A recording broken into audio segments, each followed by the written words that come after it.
Hello students, आज हम class 8th में हिंदी विषय में पार्ट 6 पढ़ेंगे। पार्ट 6 का नाम है भक्ति के पद। आज हम इसके प्रश्नोत्तर देखते हैं।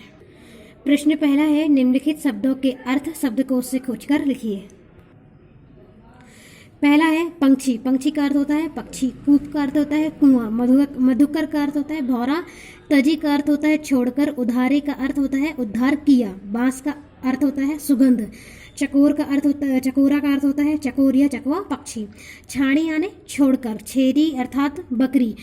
अंबुज यानी कमल। अधम का अर्थ होता है नीच। धनुष का अर्थ होता है राक्षस या दानव। घन का अर्थ होता है बादल और पूंजी का अर्थ होता है धन। प्रश्न क्रमांक दूसरा पढ़ते हैं। निम्नलिखित प्रश्नों के उत्तर संक्षेप में लिखिए। का है सूर के मन को कहाँ सुख प्राप्त होता है? उत्तर है सूरदास के मन को सुख भगवान श्री कृष्ण के चरणों की भक्ति में ही प्राप्त होता है। दूसरा है अधम का उद्धारक कौन है? अधम के उद्धारक भगवान राम है। तीसरा है रैदास किसके आराधक थे? रैदास ईश्वर के नाम के आराधक थे। चौथा है मीराबाई को कौन सा रत्न प्राप्त हो गया? तो उत्तर है मीराबाई को राम रत्न प्राप्त हो गया। प्रश्न क्रमांक तीसरा है, निम्नलिखित विकल्पों में सही उत्तर चुनिए। का है प्रभु जी तुम चंदन हम पानी। पंक्ति किस कवि की है? तो रैदास की है। दूसरा है तुलसीदास की भक्ति निम्नलिखित में से किस भाव की है? सखा भाव, दास भाव, मित्र भाव, गुरु भाव। तो दास भाव की। ब्रजभूमि में किसकी झाड़ियां कुंज अधिक मिलती हैं? तो करील की। निम्नलिखित रचनाकारों में से किसका संबंध राजस्थान से था? मीरा का संबंध। प्रश्न क्रमांक चौथा देखते हैं। निम्नलिखित प्रश्न के उत्तर विस्तार से लिखिए। का है जहाज का पक्षी किस बात का प्रतीक है? आशय स्पष्ट कीजिए। उत्तर है जहाज का पक्षी भगवान कृष्ण रूपी जहाज पर स्थल, दूर या समीप होने की जानकारी देने वाला पक्षी रूप भक्त। जिस तरह समुद्र से यात्रा करने वाले जहाज से जमीन और कितनी दूर है, इसकी जानकारी लेने के लिए पक्षियों को छोड़ा जाता था। जब जमीन कहीं नहीं दिखती और जमीन पक्षियों की पहुंच से बाहर होती थी तो पक्षी लौटकर जहाज पर रह जाते थे। यदि जमीन दूर या समीप होती तो पक्षी उसी दिशा में उड़ते हुए चले जाते थे और वह जमीन ही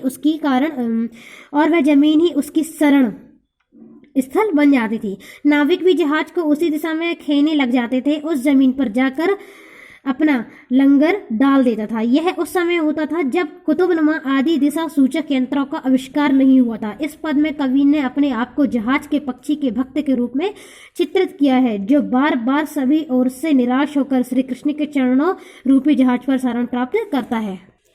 दूसरा है तुलसी ने किस किस के उद्धार का उल्लेख किया है? उत्तर है तुलसीदास ने वर्णन किया है खग अर्थात जटायु, मृग अर्थात मारीच, व्याध अर्थात वाल्मीकि, पाषाण अर्थात सांप से पत्थर बनकर बनी हुई गौतम पत्नी अहिल्या, बिटप यमलार्जुन नामक वृक्ष, जड़ भरत मुनि आदि का उद्धार भगवान श्री राम ने त्रेता युग में और भगवान श्री कृष्ण ने द्वापर युग में किया था। जटायु पक्षी सीता हरण के समय सीता को बचाने के लिए रावण से संघर्ष करते हुए घायल हो गया था। श्री राम ने उसका उद्धार किया था। मृग मारीच रावण का संबंधी था, जो रावण की सहायता के लिए कपट मृग स्वर्णयुग बना था, जिसका राम ने उद्धार किया था। व्याध वाल्मीकि पहले डाकू थे। राम शब्द का उल्टा नाम जपने से उनका कल्याण हो गया था। पाषाण अहिल्या गौतम ऋषि की पत्नी थी। वे अपने ऋषि पति के द्वारा दिए गए शाप के कारण पत्थर अर्थात पाषाण बन गई थी। भगवान राम ने अपने चरणों की धूल के प्रताप से उनका उद्धार कर दिया था। यमलार्जुन को श्राप लगा और वे वृक्ष बन गए। द्वापर युग में श्री कृष्ण ने उनका उद्धार किया था। इस तरह विभिन्न रूप में पतित हुए प्राणियों का भगवान ने उचित समय पर उद्धार कर दिया था। तीसरा है रैदास ने भगवान से अपना संबंध स्थापित करते हुए किस किस को अपनों से जोड़ा है? उत्तर है रैदास ने भगवान से अपने आप को कई तरह से जोड़ा है।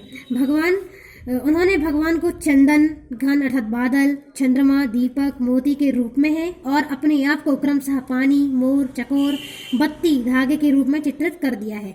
चंदन पानी के संयोग से घिस जाता है और उसकी सुगंध फैलने लगती है। बादल की गर्जना के साथ ही मोर कूकता है। चंद्रमा को चकोर एकटक ही देखता रहता है। दीपक में बत्ती होती है, वह दीपक की ज्योति बिखेरती है। मोतियों में धागा पिरोया जाता है, फिर हार माला बन जाता है। सोने को सुहागे से चमक प्राप्त होती है। इस तरह ईश्वर से इन जीवों का विभिन्न प्रकार का संबंध है। चौथा क्वेश्चन देखते हैं, मीरा की भक्ति भावना पर अपने विचार प्रकट कीजिए। उत्तर है, मीरा की भक्ति दास भावना से ओतप्रोत है। वे भगवान कृष्ण की भक्त दासी हैं। ईश्वर की भक्ति उनके लिए वह रत्न है जिसे कोई चोर नहीं चुरा सकता, खर्च करने पर भी खर्च नहीं हो सकता। भगवान की भक्ति का रत्न तो प्रतिदिन सवाया ही होता जाता है। इस प्रकार ईश्वर भक्ति से मनुष्य गुरु की कृपा प्राप्त कर लेता है और सत पर आधारित मनुष्य की जीवन नौका बड़ी सरलता से संसार सागर को प्राप्त कर जाती है। ईश्वर की भांति ही मनुष्य को उद्धार प्राप्त कराने का एकमात्र शवाया है। ईश्वर की भक्ति तो संसार की विविध वस्तुओं के प्रति मोह त्यागने पर ही प्राप्त होती है। आज हमने पाठ 6 में प्रश्न क्रमांक 4 तक पढ़ा है। नेक्स्ट वीडियो में हम प्रश्न क्रमांक 5 से पढ़ेंगे। Thank you so much.